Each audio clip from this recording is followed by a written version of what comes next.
Hi, everyone. I'm Katie Couric here with Katie Boyle, Katie C., Katie B., and welcome to this edition of First Look. Excellent, Katie. All right, so we're doing some very interesting stories tonight. One big story that Bob Orr has been covering is that guy known as the Bishop, kind of the Unabomber Jr., right, who was sending packages and explosive devices that had been detonated before they had ever been received. He's been nabbed, right? That's right. He's been arrested in Dubuque, of all places, Dubuque, Iowa. Is that where he lives, or was this temporarily there?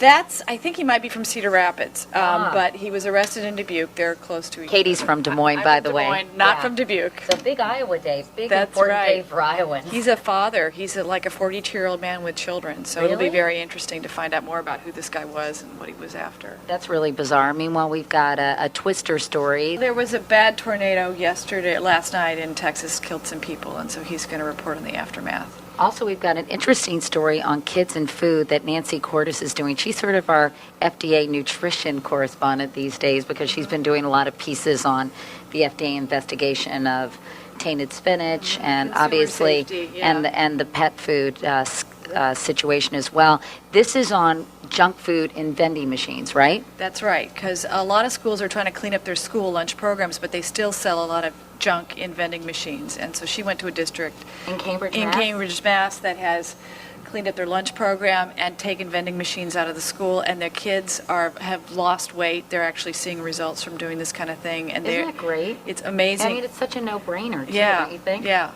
And they're actually enjoying eating carrot strips and bean dip and stuff that they're presented with they like, which you would assume they would hate. They'd say, please give me the Cheetos, but Right. they'll actually eat the good stuff. But they change their taste buds and what they want. And then finally, we're doing a story about a new planet that has been discovered. As we know, Pluto bit the dust a while ago in terms of being a planet, but this has very Earth-like qualities and may be habitable. They think so. In fact, there's some bookies in England who are betting on the odds that life will be discovered in the universe now that this planet has been discovered. Meanwhile, we were trying to remember, which is a sad commentary, the mnemonic device for remembering all the names of the planets. Do you remember it, Katie? I have no earthly idea. All right, well, we've got some people who do remember these mnemonic devices. I should point out they're a little bit younger than we are. Thank you, Katie B., for being part of our little First Look program. Michelle, all right, what is the mnemonic device that you know of when it comes to remembering the planets? My very educated mother just served us nachos. Oh, okay, very good. All right, but then